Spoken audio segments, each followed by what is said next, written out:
Hello, everybody. Thank you for tuning into another DMT trip report. Today we have, what is this called? Mother Spirit Awaits. It seems to be largely relating to one entity instead of like a multitude of elves coming out of machine, flowing, dimensional, whatever woodwork. And yeah, let's get right into things. It's been a few weeks now since my first encounter with DMT, something long awaited and highly anticipated, but which completely transcended any expectations I had of it. I'd read a lot of McKenna's rants about self-transforming machine elves, the Amazon shamans helping spirits and ancestors, and friends had told me about gnomes and giant stack cats running around in a fully psychedelic playground. No matter how much I heard about the alien intelligence encounters, I kept putting them aside as interpretations that color and play off each other, like one person says they encountered aliens, and so the next person interprets their own trip in a similar way, which creates a chain of influence over every next tripper. However, I did expect something alien, something I could recognize as alien, something sci-fi or fantastical, like a psychedelic Star Trek. I couldn't have been further from the fact of the matter. I was at a friend's house organizing some other drug-related circumstances. It came up that he had a bit of DMT left and asked me if I was interested in trying some. Absolutely not. So we got in the car and drove to a place he recommended tripping at, up in the hills in a national park, a 5-minute walk through scrub in a secluded forest area. During the walk, we talked about the feeling of the place, noting that there was a distinct pagan ritual site feel about the area, a kind of overarching, all-seeing, watchful presence about the environment. But it was peaceful, clear-skied, and fairly shady and cool. In retrospect, I'm sure this comfortable place influenced the quality of the DMT flash. I had 2 attempts about 15 minutes apart because the first was noticeably not a peak experience, but it was a good introduction to the totally alien nature of the DMT visions. Taking in the first toke around 25 milligrams, I began to notice weird body sensations. My trunk became slightly elongated, and everything was surging with an energy that was totally silent to the ears, but like a raging river in my mind. My heart felt like it was about to burst through my ribcage as I reached the peak of the inhalation. I let out a single laugh as I began to exhale, partly because the sensations were awesome, not unlike the body rushes of mushrooms, but I was mostly just ecstatic that DMT molecules were finally having their way with my mind. I closed my eyes and was immediately face to face with a supreme being of sorts.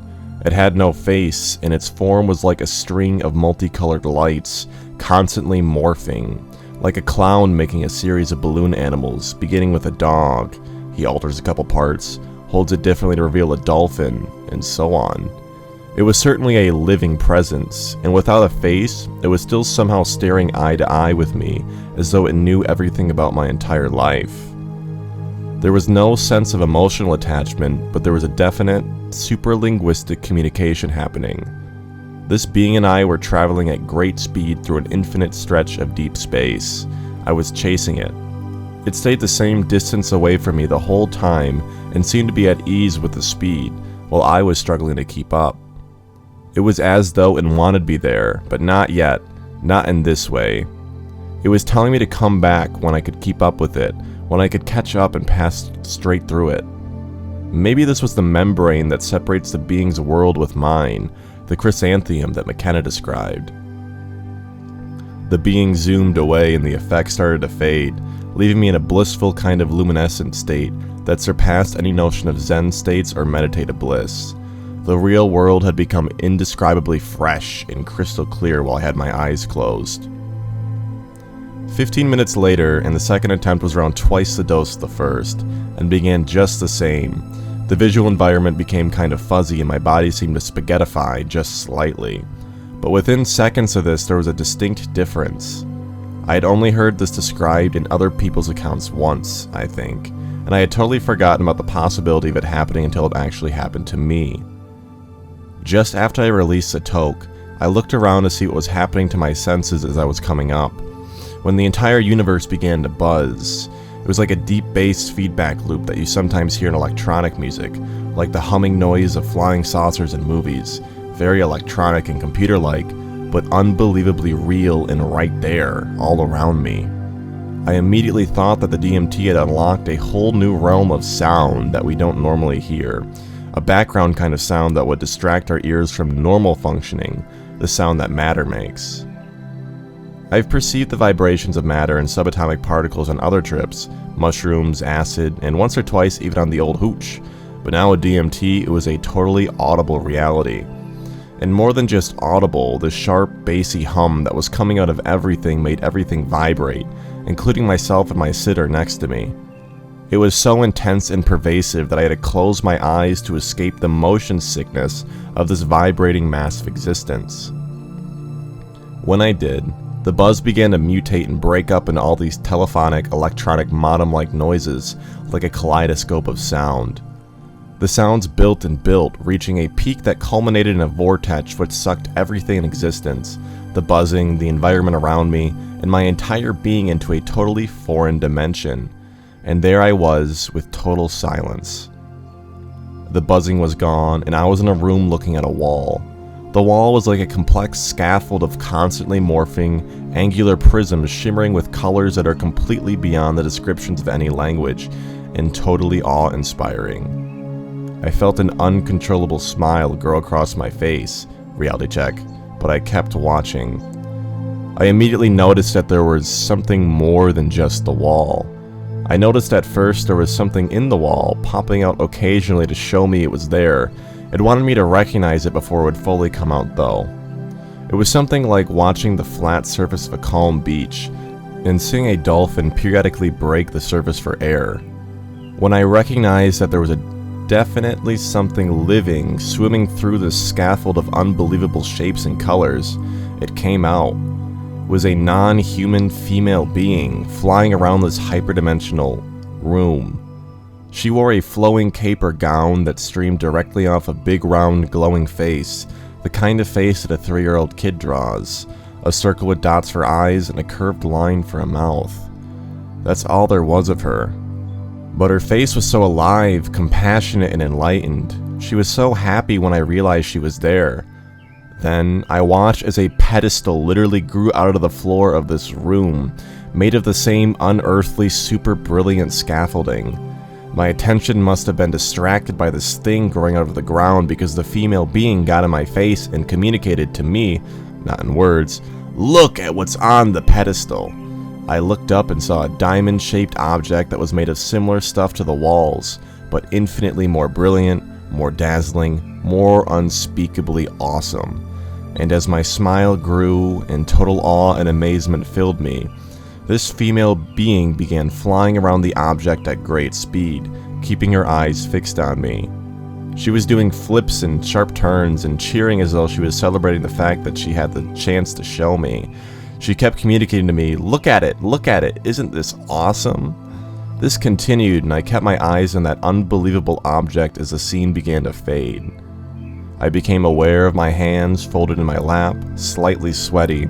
My body was on an up and full of energy as my mind began to return to this reality of sitting in a forest, sitting next to a person who had just initiated me into yet another, but easily the most awesome dimension of conscious reality. I was just left feeling unusually happy for at least a week after that experience. It has also left me with a profound sense of fulfillment and far greater purpose and perspective in my life's quest to understand the nature of this human existence. From these experiences, I have to say DMT is quite patently the most accessible of the deep psychedelic states, and in terms of the practical, empirical analysis of one's own shamanic journeys, this is by far the easiest landscape to traverse that I have ever encountered. Mushrooms require a huge amount of dedication and spiritual preparation, weeks and months for the most rewarding outcomes, massive amounts of attention, and a great deal of energy to keep myself at least partly detached from the emotional roller coasters that the mushroom state can draw me into, particularly because of the extended time of the trips. Same goes for powerful acid trips and other indole hallucinogens. I say this not because DMT is so short-acting, but because on a proper dose of DMT, one's being is thrust into a peak experience. There is no choice in the matter. On mushrooms or acid, one must guide his or her own thoughts and emotions through precarious, unknown landscapes, and even then a peak experience is not guaranteed. DMT, however, seems to serve a peak experience on a platter with a salad on the side. I knew from the moment I started toking to when I found myself in another dimensional room, I knew this was right. The DMT wanted me there and took me there. All I had to do was receive it graciously.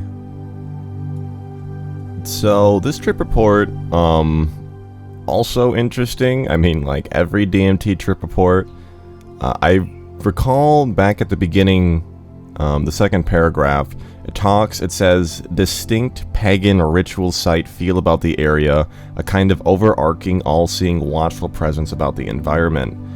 I don't know if he was projecting that from his impressions from the goddess enlightened being that was showing him the pedestal jewel, or if that's the vibe he got at the beginning, but I definitely do find it, it makes sense that there's some truth to your setting, like where you are in the physical world, whether it's like mentally, whether it's like your physical environment. That makes sense that it would alter your DMT trip in some way.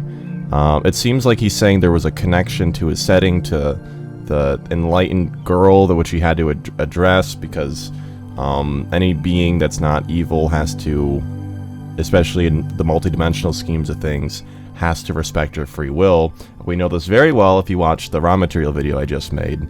But aside from that, I'm kind of scrolling through here, looking at anything else that caught my attention.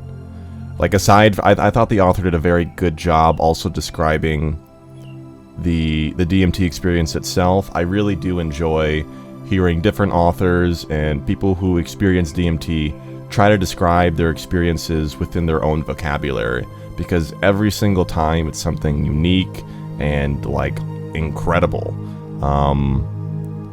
Like watching the flat surface of a calm beach and seeing a dolphin periodically break the surface of air. It seems to be a substance that just inspires so much creativity, because because it is creativity. You can only describe it creatively. There aren't words for the experience. You know, it's very much unmapped territory. In terms of the entity contact, I believe I mentioned at the beginning of the video, but I did also. It was neat that it seemed like it only seemed to be the girl, or like the super dimensional, you know, enlightened, compassionate female, and that she seemed to be alive and conscious is the important thing here. Interacting with our author, showing him something very interesting and cool with his permission, of course. There's a parallel to, she kept communicating to me, look at it, isn't this awesome? It seems to be very reminiscent of Terrence McKenna trips, where he says, when he describes the experience, it's like, don't get lost with all the other hyperkaleidoscopic geometric scaffolding walls of superdimensional geometry. Look at what we're showing you right here. Like, look at this. Like, focus on this. Like, don't get distracted. I'm really curious what that is. Like, what are we looking at? What is so incredible which you can do in this hyperdimensional space, and does it have any correlation to, you know, perhaps our more boring space-time? But yeah, I think that's everything. Thank you so much for tuning in and watching the video. Please remember to like, comment, and subscribe. Especially in the early days of this channel, I would really appreciate feedback. What you like, what you don't like, if you have anything to add. Just want to hate, but it helps the algorithm. But yeah, thank you so much. Bye bye.